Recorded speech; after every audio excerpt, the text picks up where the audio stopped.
Keith, start with you when you're ready. Hi Daniel, nice to see you. How are you? Firstly, how are you feeling after the weekend? Because obviously a slight setback for you and the team, but of course you go again tomorrow. How is everyone feeling after the weekend? Yes, but special feeling because we're not used to have a day after a loss in this year, and also we allowed us in the first 24 hours to be disappointed, to suffer also a little bit. We allowed us to be self-critical, especially in the dressing room. I don't like vanity, and I like to speak, and I don't like to sugarcoat a game when we're not there at our best, and we were not there at our best.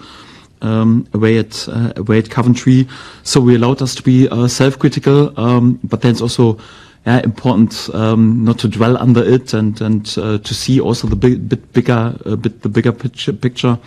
If around Christmas when we were, how was it, 17 points behind Leicester, someone would have told me with 5 games to go we're just 2 points behind them. Okay, they have got 1 game in hand, and also. Ipswich was 10, 12 points away, and we are right now just 1 point behind them. Several points at the moment ahead of Southampton. If someone would have told us it would be this scenario, with 5 games to go, I think many people would have said, no, it's not realistic. And we've done this, and I think a lot to be proud of, and it's important also to see the bigger picture. But also, like I mentioned in the last 24 hours, to speak also about what we have to improve in order, to be there with better performances and especially better results.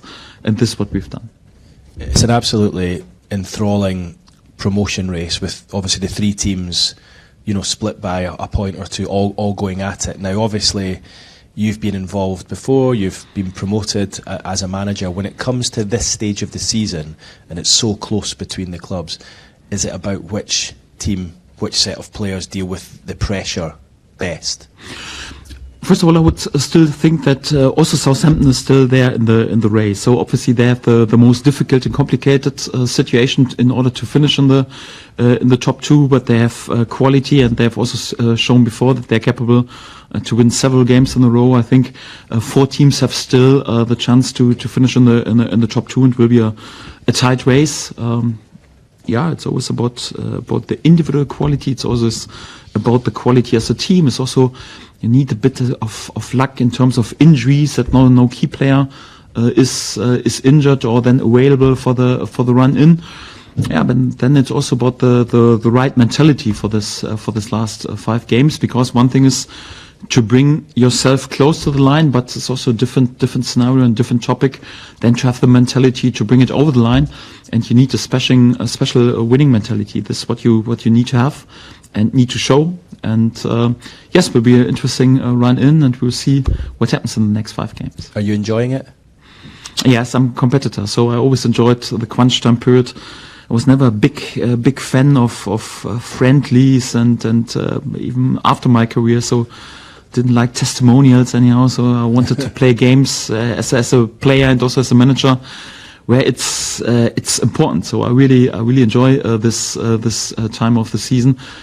It comes along also with lots of work and pressure and yes, you think a lot about it, but it's quite enjoyable, and I like to find the right balance between to be really competitive and also to feel a bit the pressure, but also to enjoy it and still have a smile on your face. It's a crunch time period, and I like the spirit. I think you said recently that this business end of the season brings out the best in you as a manager, and it is something you enjoy, and you touched on it there. How do you ensure that it brings out the best in your players as well? Yes, that's the problem. So at least my personal feeling is that I'm at my best when it's really the sea is getting rough, and you have to show leadership and also to be there with the right decision and cool in the head, although the fire is burning in the heart. But the biggest problem is it's not about me. So football is never just a manager's game or like a game of chess between managers. The most important are the players, and I'm not that important. I'm important in order to help my group of players and to help my players. And I know that we've got a pretty young group, though that's good, because in terms of energy, it helps a lot, but also in terms of experience. It could be sometimes challenging because not that many players were in such a situation before when you have a relatively young team. It was also quite similar scenario when I think about my first promotion with Norwich. We also had a team who had no experience in this, and you still have a chance to do this. And just that I've done it also twice before, sadly, on the other hand, it's also not a guarantee that we will do it again to bring it over the line. But yes, I believe in my team, I believe in my group, and I'm quite sure that we have a great chance to finish. Yes, also in the top positions, and if not, then still a great chance then after the season by using the playoffs. But our focus right now to finish as strong as possible in the last 5 games. Dan, does the sea feel rough? You know, what's the pressure feel like for you? How would you describe it? First of all, the most important topic is to stay the same, because sometimes as managers we have then a bit the feeling when there is special attention on the game or on the games, or everyone is going crazy, that you have to do something special. So you're overreacting sometimes a bit and interpreting your own role. I would say quite similar when I was a young manager in my first years. I thought I have to do something special, have to change many things, have to surprise the opponent's coach. And then sometimes out of good intention, you surprise your own team and you make them feel nervous anyhow. So it's important not to overinterpret the situation, and also not to be too driven by your emotions. Yeah, because when it's getting tighter and it's a crunch time period, then many people in this business or in the surrounding, especially when you lead such an emotional club like Leeds United. The world goes crazy and everything is panicking after poor result, like for example the last result, or already dancing, although you have not won anything after a good result. So it's important to stay level, to stay the same, and to stay focused on being there with smart and good decisions to bring it over the line. And also show some leadership, also to be a role model for the players to show you have to concentrate on the contents, and not like it's not so much about the talking, it's more like about the acting, and this is what I'm trying to do. And I've got a good group. After a rare defeat like the weekend, do you sort of look at the players individually in the eyes and just make sure that that expression you use about having the knife between your teeth, that's still there for them all, and that they haven't blinked and have been affected by the overreaction, say, from some fans and the result itself? Yeah, so first of all, I have to say,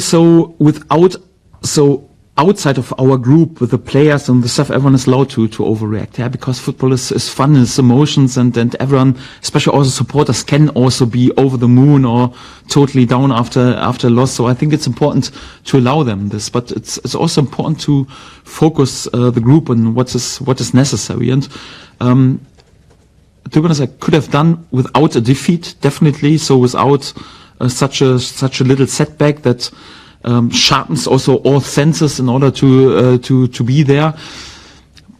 But I also have to say, sometimes when you have so many positive results, and when I think about 2024, we had just positive results. We were able to turn games, to win games late, to come back out of losing position, just positive results. It's more or less the first poor result that we had in 2024. Perhaps you could speak about a draw in Huddersfield.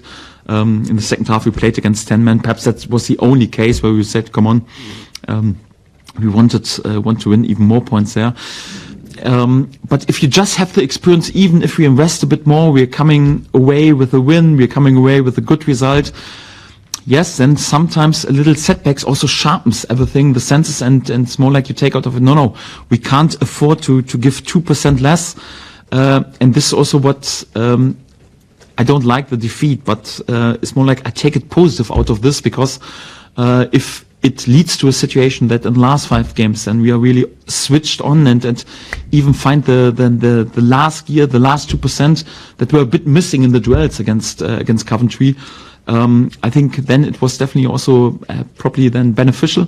And for that, yes, we spoke quite open about this.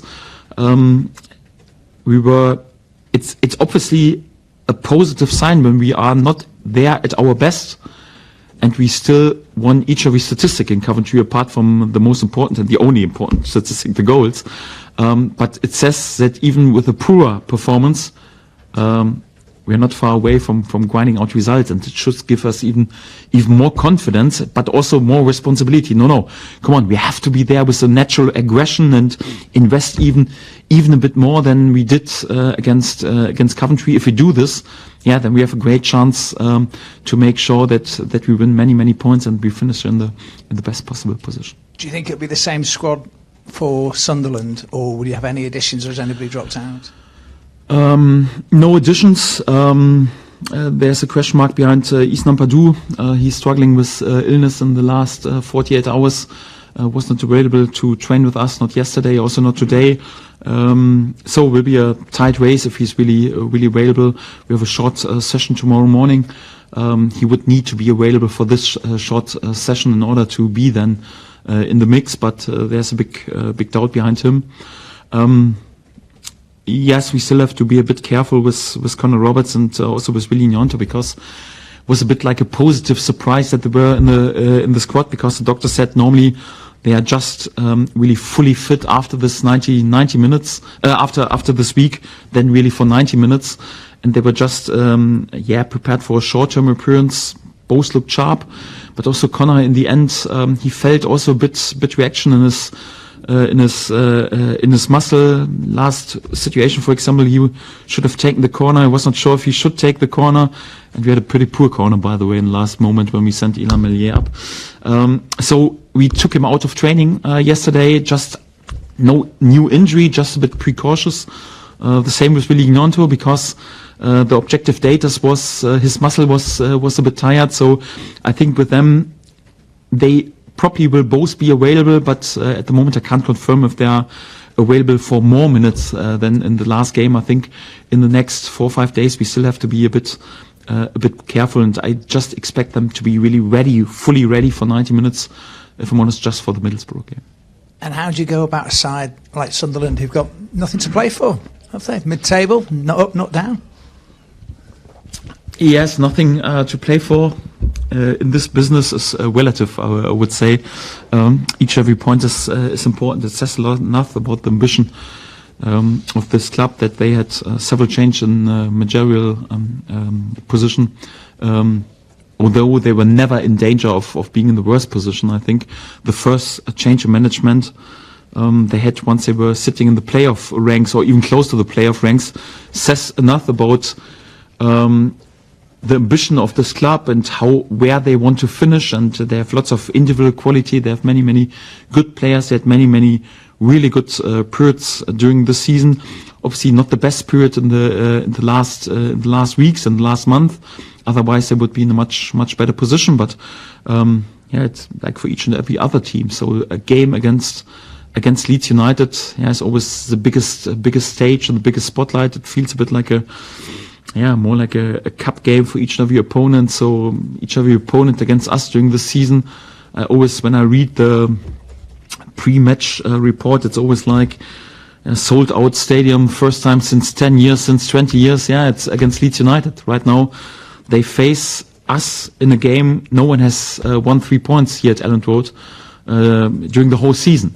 And if you have a highlight as a team, then it's definitely okay. We want to be the first team who is there with a shock result and shock 3 points away at Elland Road, and this will be a big motivation for all of them.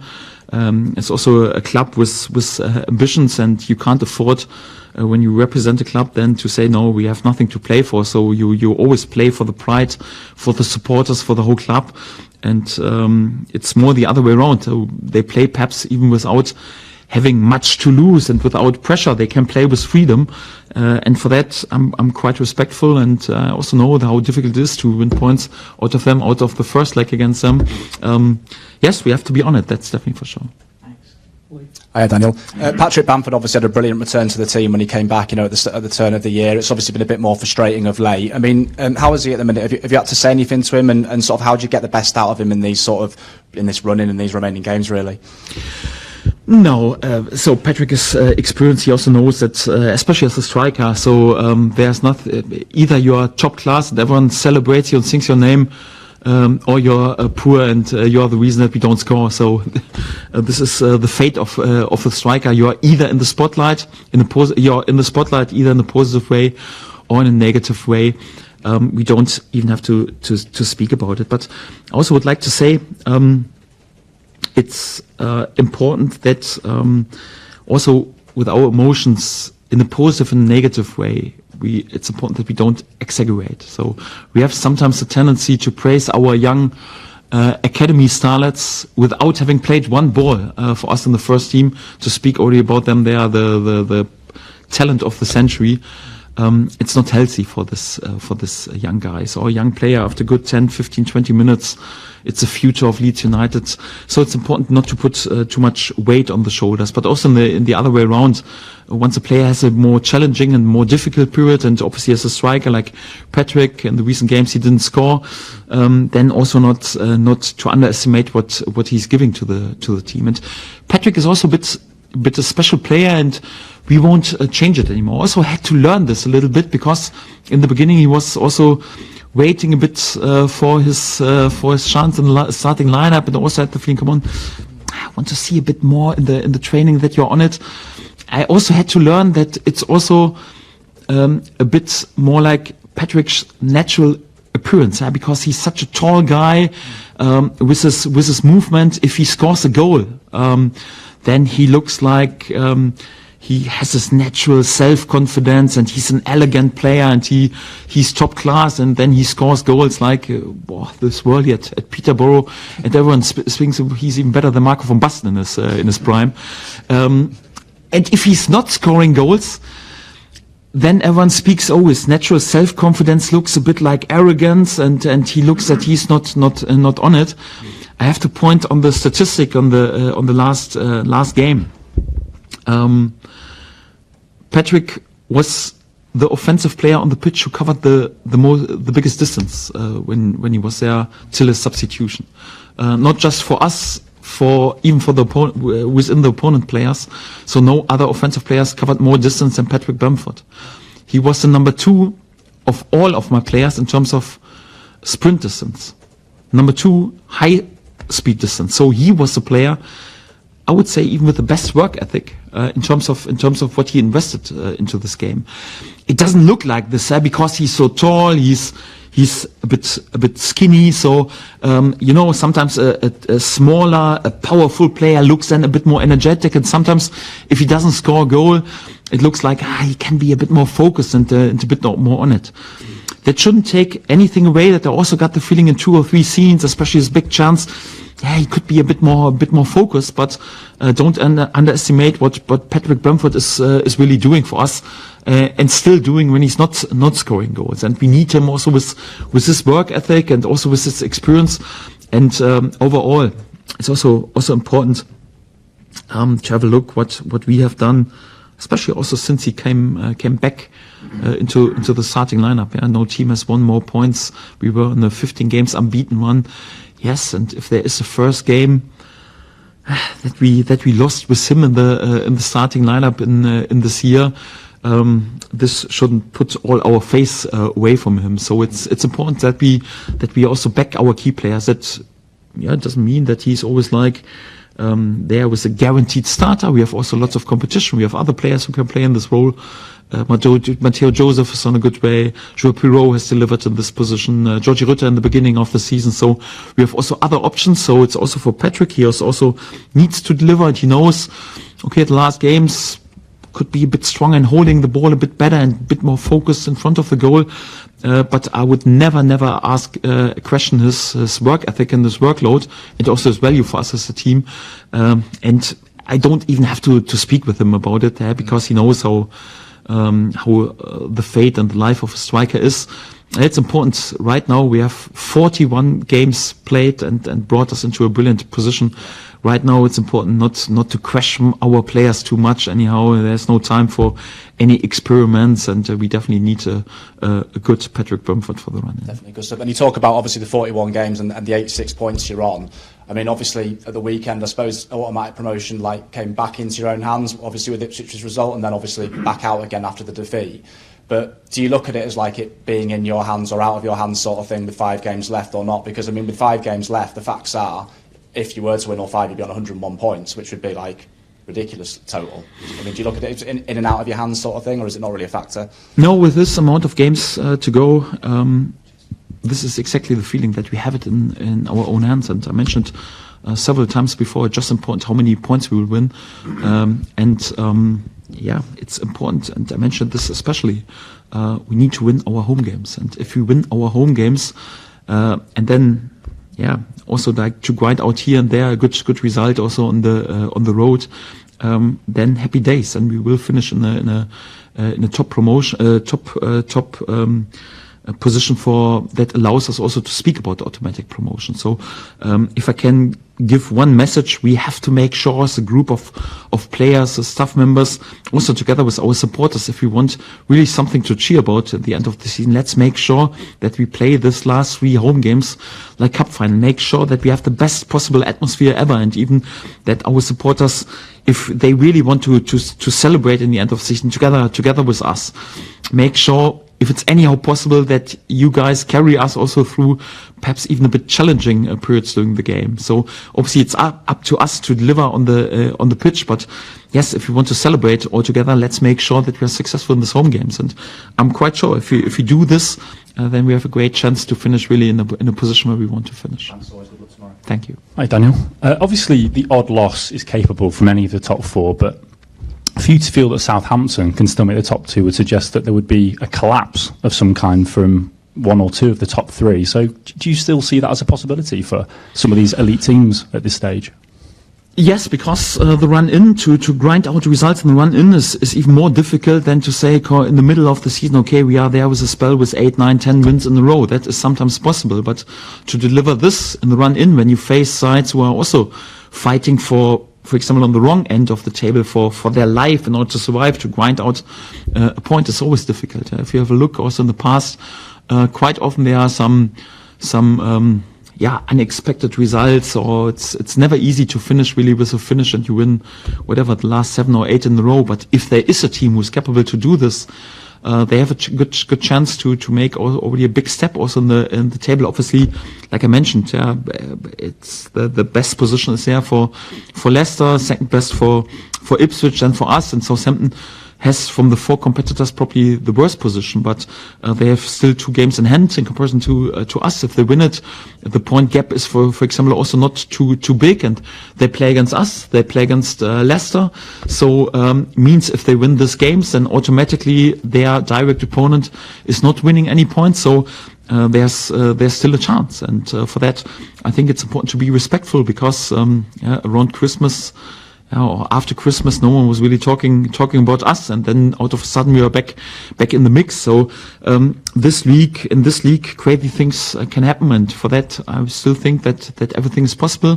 For that, it's important that you're really focused on yourself, what you are doing. And again, so I still think if we are there with good results, we have everything in our own hand, and our fate in our own hands to finish in a really, really good position. It was great to see Ilya back at the weekend. It was a big boost to everybody. How did you think he did, and does he feel good after coming through that?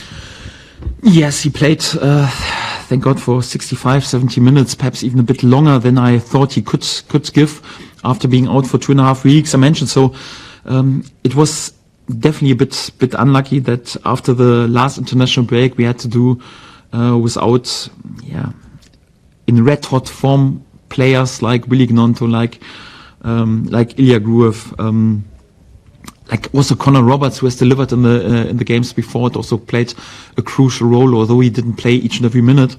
You also need a bit of luck also for the run in. Also got the feeling, so we had already several setbacks in terms of injuries. When I think about what happened during the season, obviously we don't have to speak about Theo Dallas because he's more or less out for the whole season, but also Pascal Stroik. We play more or less the last 25 games without our central defender, our guy who was more or less in many games our captain on the on the pitch, and no one is really speaking about this because of our great partnership between Ethan and Joe Roden.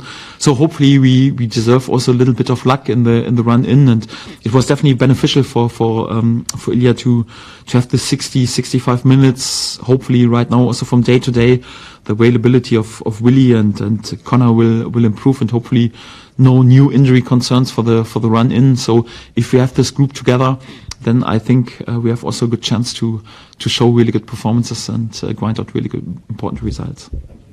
How much of a challenge has it been to get things going again after the international break? Has it felt challenging to you to, I guess, get the engine started fully again?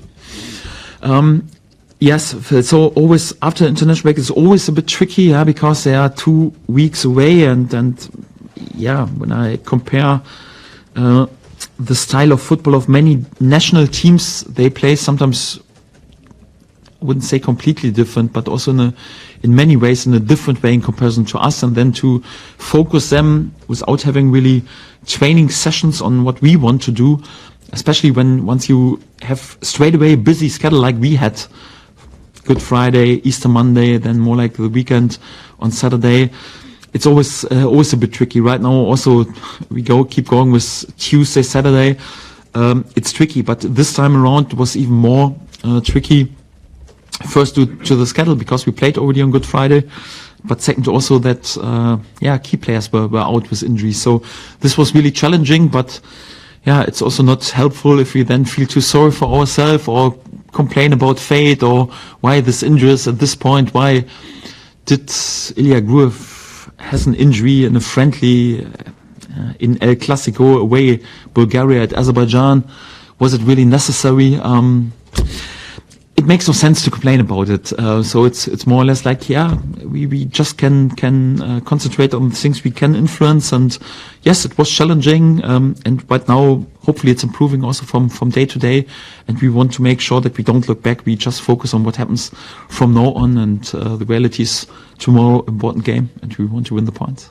How have the players been with each other after Saturday? I mean, taking you out of the equation, it's presumably important that they're saying the right things now amongst themselves. Self-critical, and this is what I like. Obviously, we spoke also, especially the day after, quite intense about what we would have done, should have done better. And I also liked because you sense it also in the conversations when they speak under each other and also from face to face. That they were not happy with their individual performances. We had several under par performances in individual terms, I would say, and then overall also as a team, definitely not our best performance. And they were all unhappy with them and also self-critical. And I like this because you could argue, sometimes it does something with the self-confidence, but for me, it's the most important topic is to stay humble after defeat and also to speak about things that we have to do better and to be self-critical and not to point with the finger, but it's more like the treble was difficult and the pitch was poor and the referee or whatever. It's more like, no, let's be self-critical and speak about the things that we can do better. And this is also the mentality that they've shown, and I'm quite pleased with it. Thank you. Perfect. Thank you very much. Good.